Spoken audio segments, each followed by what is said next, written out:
ఓం నమ శివాయ. అందరికీ నమస్కారం అండి. 2025 జనవరి 10వ తేదీన ముక్కోటి ఏకాదశి రాబోతుంది. ఈ రోజున 33 కోట్ల మంది దేవతలు భూమి మీదకి వస్తారు. అయితే ఇంతటి పవిత్రమైన రోజున ఆడవారు గుర్తు పెట్టుకొని ఈ రంగు చీర కట్టుకుంటే చాలు 33 కోట్ల దేవతల యొక్క అనుగ్రహంతో భర్తకు నిండు నూరేలు ఇస్తూ వస్తుంది. వద్దన్న ధనం వస్తూనే ఉంటుంది. సకల శుభాలు కలుగుతాయి. వైకుంఠం ప్రాప్తి కలుగుతుంది. అష్టైశ్వర్యాలు కలుగుతాయి. కాబట్టి ప్రతి ఒక్కరూ ఆడవారు ముక్కోటి ఏకాదశి రోజున ఈ రంగు దుస్తులను ధరించండి. మీకు ఖచ్చితంగా విష్ణుమూర్తి అనుగ్రహం కలుగుతుంది.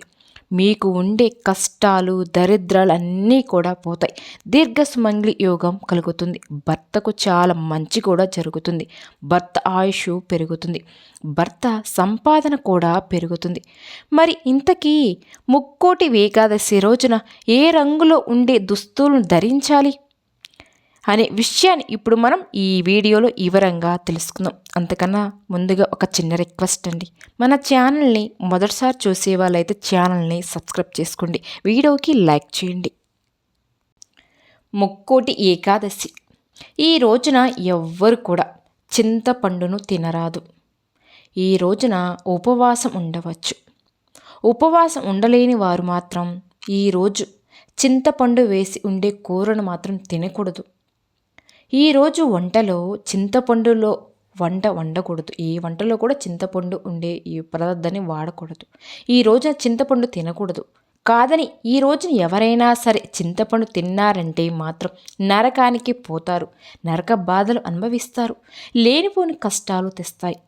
కాబట్టి ముక్కోటి ఏకాదశి రోజున ఎవ్వరు కూడా చింతపండును తినవద్దు. ఇది విష్ణుమూర్తికి ఎంతో ఇష్టమైన రోజు. అయితే ఈ రోజున ఇంటి మెయిన్ డోర్ దగ్గర ఈ ఆకును కడితే చాలండి. మీ ఇంట్లోకి ఎటువంటి నెగిటివ్ ఎనర్జీ రానే రాదు. మీకు ఉన్న కష్టాలు దరిద్రాలన్నీ కూడా తొలగిపోతాయి. మీకు కోటీశ్వరులుగా మారిపోతారు కూడా అని పండితులు చెప్తున్నారు. కాబట్టి ఈ రోజున ఇంటి గుమ్మానికి ఈ ఆకులు కడితే మీ ఇంట్లోకి దైవశక్తులు వచ్చి సకల ఐశ్వర్యాలను కలిగిస్తాయని పండితులు కూడా చెప్తున్నారు. మరి ఏ ఆకులు ఏమిటి అంటే మామిడి ఆకులు. మామిడి చెట్లు అన్ని ఊర్లలో ఉంటాయి. కాబట్టి మామిడి ఆకులు అందరికీ సులువుగా దొరుకుతాయి కూడా. మన సంస్కృతి సాంప్రదాయం ప్రకారం ఎన్నో ఆచార వ్యవహారాలలో పాటు కొన్ని మొక్కలను సైతం దైవ సమానంగా భావిస్తాం. అలాంటి దేవత వృక్షాలకు ప్రత్యేకమైన పూజలు చేస్తూ వాటికి ప్రత్యేక స్థానం కల్పిస్తూ ఉంటాం కూడా. ఇందులో భాగంగానే మామిడి చెట్టును కూడా దైవ సమానంగా భావిస్తారు. ముక్కోటి ఏకాదశి రోజున పసుపు దారానికి మామిడి ఆకులను కట్టి ఆ తోరణాన్ని ఇంటి ప్రధాన గుమ్మానికి కడితే కనుక ఏమైనా వాస్తు దోషాలు ఉంటే తొలగిపోతాయి. అలాగే ఇంట్లో ఉండే నెగిటివ్ ఎనర్జీ కూడా తొలగిపోతాయి. పాజిటివ్ వైబ్రేషన్స్ వస్తాయి. దైవశక్తులు వచ్చి అన్ని శుభాలే జరుగుతాయి. ఇంట్లో ఏమైనా దుష్టశక్తులు ఉంటే కనుక అన్నీ కూడా పోతాయి. అలాగే సకల దేవతల యొక్క అనుగ్రహం కూడా మీకు ఖచ్చితంగా కలుగుతుంది. అంతేకాదు మామిడి ఆకులను చూస్తే మనస్సు కూడా ప్రశాంతంగా ఉంటుంది. ఇంట్లో ఉండే గాలి శుభ్రం అవుతుంది. ఆ తర్వాత చక్కని ఆరోగ్యం కూడా లభిస్తుంది. ఇంట్లో ఉండే ఆక్సిజన్ శాతం కూడా పెరిగి స్వచ్ఛమైన గాలి మనకు లభిస్తుంది. ప్రేమ సంపద సంతానం అభివృద్ధికి మామిడి ఆకులు ప్రతీక. ప్రతి ఒక్కరి జీవితంలో చాలా ముఖ్యమైనవి ఈ మామిడి ఆకులే. మామిడి ఆకులను ప్రతి శుభకార్యానికి కూడా ఉపయోగిస్తారు. ఇది మన పూర్వీకుల నుంచి కాదు, మన పురాణంలో కూడా మామిడి ఆకులకు ఎంతో ప్రాముఖ్యత ఇచ్చినట్టు మన గ్రంథాలలో కూడా ఉన్నాయి. మామిడి తోరణాలు ఇంటికి కొత్త కళ్ళు తీసుకురావడమే కాదు, ఈ ఆచారం వెనుక సైంటిఫిక్ రీజన్ కూడా ఉన్నాయి.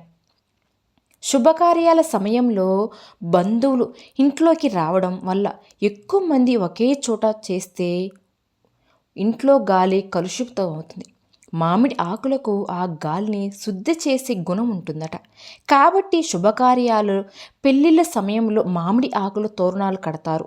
అలాగే మొక్కలు కార్బన్ డైఆక్సైడ్ని పీల్చుకొని ఆక్సిజన్ వదులుతాయి. కాబట్టి ఎప్పుడైనా సరే ఇంటికి మామిడి ఆకులు కట్టడం వలన స్వచ్ఛమైన గాలి పీల్చుకునే అవకాశం మనకి దొరుకుతుంది. చాలామంది వేపాకులు, రావి ఆకులు కూడా కడుతూ ఉంటారు. కానీ ముక్కోటి ఏకాదశి రోజు మాత్రం ఈ ఆకులు గుమ్మానికి కట్టకూడదు. కేవలం మామిడి ఆకులు మాత్రమే కట్టుకోవాలి.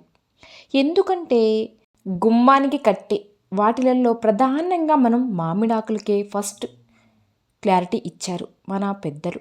ఆ తర్వాత శ్రేష్టమైన వేపాకులు, ఆ తర్వాత రావి ఆకులు కట్టుకోవచ్చు. కనుక ముక్కోటి ఏకాదశి రోజున అందరూ కూడా ఇంటి గుమ్మానికి మామిడి ఆకులు తోరణాలుగా కట్టుకోండి.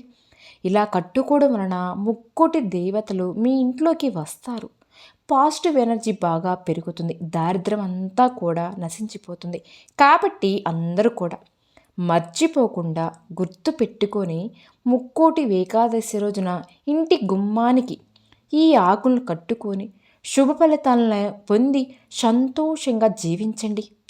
ఇక ఎంతో పవిత్రమైన ఈ ముక్కోటి ఏకాదశి రోజున ఆడవారు ఎర్రటి రంగులో ఉండే చీరను కానీ లేదా పింక్ కలర్లో ఉండే చీరను కానీ ధరించాలి. లేదా డ్రెస్సెస్ వేసుకున్నా సరిపోతుంది. ఈ రంగులో ఉండే డ్రెస్సెస్ వేసుకుంటే చాలా మంచిది.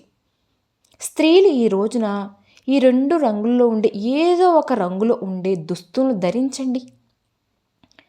గుడికి వెళ్ళినా, ఇంట్లో పూజ చేసుకున్న ముక్కోటి దేవతల యొక్క అనుగ్రహం మీకు ఖచ్చితంగా లభిస్తుంది.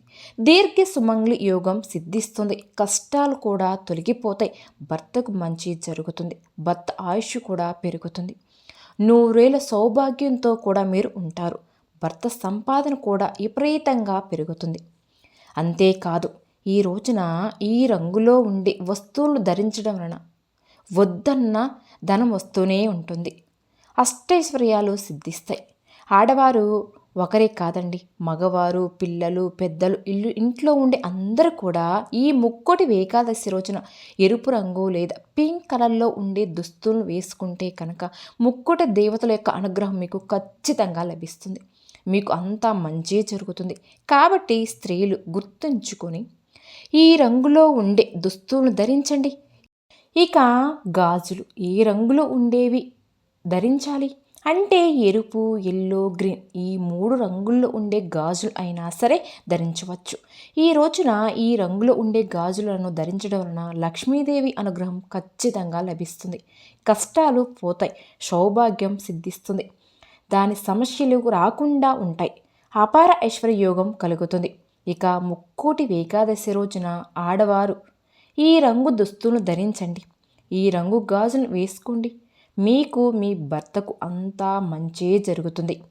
ముక్కోటి దేవతల యొక్క అనుగ్రహంతో పాటు సకల ఐశ్వర్యాలు మీకు సిద్ధిస్తాయి. ముఖ్యంగా ఈ ముక్కోటి ఏకాదశి రోజున లక్ష్మీనారాయణ తులసి ఆకులతో లేదా తులసి మాలతో పూజించాలి. గదిలో లక్ష్మీనారాయణ ఫోటో ముందు తులసి ఆకులను పెట్టాలి. అలా పెట్టడం వలన జన్మల పాపాలన్నీ పోతాయి. కోటి జన్మల పుణ్యం మీకు వస్తుంది.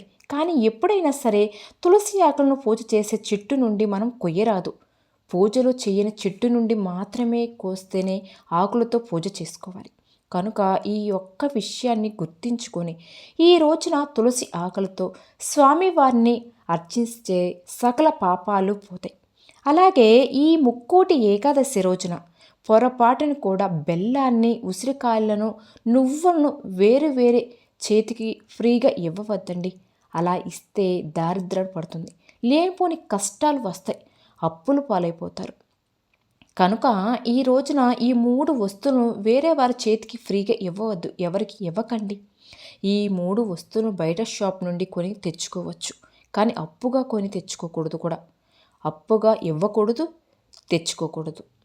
కనుక ఈ విషయాన్ని అందరూ కూడా గుర్తుపెట్టుకోండి. అలాగే ఈ ముక్కోటి ఏకాదశి రోజున ఆడవారు తలలో పసుపు రంగు పువ్వులను అంటే చామంతి పువ్వులు కానీ, పసుపు గులాబీ పువ్వులు కానీ ఇలా ఏదో ఒక పువ్వులను పసుపు రంగులో ఉండే పువ్వులను తలలో పెట్టుకోండి. అలా పెట్టుకుంటే సంవత్సరం అంతా కూడా మీరు సంతోషంగా ఉండగలుగుతారు. దీర్ఘ సుమంగళి యోగం కూడా మీకు కలుగుతుంది. లక్ష్మీదేవి యొక్క అనుగ్రహంతో పాటు అష్టైశ్వర్యాలు మీకు సిద్ధిస్తాయి. ప్రతి మాసంలో మనకు 2 ఏకాదశులు వస్తాయి. అంటే సంవత్సరానికి 24 ఏకాదశులు వస్తాయి. అయితే ఈ ప్రతి ఏకాదశి ఒక ప్రత్యేకత ఉంటుంది. అలాగే ధనుర్మాసంలో వచ్చే ఏకాదశిని వైకుంఠ ఏకాదశిగా, ముక్కోటి ఏకాదశిగా పురాణాలు తెలుపుతున్నాయి. శ్రీ వైకుంఠ ఏకాదశి పరమ పవిత్రమైన దినము. సకల జగత్కు సృష్టిస్థితి లయకారుడు అయిన శ్రీమన్నారాయణుడికి ప్రీతిపాత్రమైన శుభదినము. ఇది ఈ రోజున ఉపవాసం ఉంటే కనుక సంవత్సరంలో వచ్చే అన్ని ఏకాదశుల్లో ఉపవాసం ఉన్నంత పుణ్య ఫలితం మనకి లభిస్తుంది. విష్ణు పురాణం కూడా చెప్తుంది. మన సాంప్రదాయంలో కూడా ముక్కోటి ఏకాదశికి ఎంతో ప్రాముఖ్యత కలిగి ఉంది. ఈ ఏకాదశి రోజున ఎవరైతే ఉపవాసాన్ని పాటిస్తారో వారికి ఎన్ని బాధలు కష్టాలు ఉన్న అవన్నీ కూడా తొలగిపోతాయి. లక్ష్మీదేవి అనుగ్రహంతో పాటు విష్ణుమూర్తి అనుగ్రహం కూడా మీకు ఖచ్చితంగా లభిస్తుంది.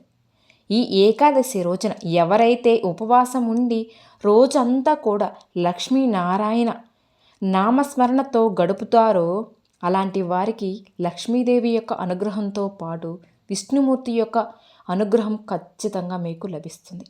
అలాగే ఈ వైకుంఠ ఏకాదశి రోజున తులసి చెట్టు మొదట్లో నీళ్లు పోయకూడదు అని శాస్త్రం చెప్తుంది. అలా పోస్తే కనుక లేనిపోని కష్టాలు వస్తాయి. ఈ ఏకాదశి రోజున తులసి చెట్టు మొదట్లో నీటిని కాకుండా 3 చుక్కల పాలను పోయడం వలన ఆర్థిక సమస్యలన్నీ ఉంటే తొలగిపోతాయి. లక్ష్మీదేవి కటాక్షం కలుగుతుంది. ఎందుకంటే ఈరోజే లక్ష్మీదేవి కూడా ఉపవాసాన్ని పాటిస్తుందట. అందుకే లక్ష్మీ స్వరూపమైన తులసి చెట్టు మొదట్లో ఈరోజు 3 చుక్కల పాలను పొయ్యాలి. అదేవిధంగా ఏకాదశి రోజున తప్పనిసరిగా ఒకసారైనా సరే ఇంట్లో శంఖాన్ని ఊదాలి. శంఖం శబ్దం ఎక్కడ ఉంటుందో అక్కడ లక్ష్మీనారాయణులు ఉంటారని శాస్త్రాలు కూడా చెప్తూ ఉన్నాయి. కనుక ఈ రోజున ప్రతి ఒక్కరూ ఒకసారైనా సరే ఇంట్లో శంఖాన్ని ఊదండి. ఒకవేళ మీ దగ్గర శంఖం లేదు అనుకోండి, లేకపోతే ఏకాదశి లోపు ఇంట్లోకి తెచ్చుకొని పూజ గదిలో పెట్టుకోండి. ఏకాదశి రోజున శంఖాన్ని ఊదండి, శుభ ఫలితాలను పొందండి. విన్నారు కదండి. ఈ వీడియో కనుక నచ్చితే లైక్ చేయండి, మన ఛానల్ని సబ్స్క్రైబ్ చేసుకోండి. ఓం శ్రీ మాత్రే నమః.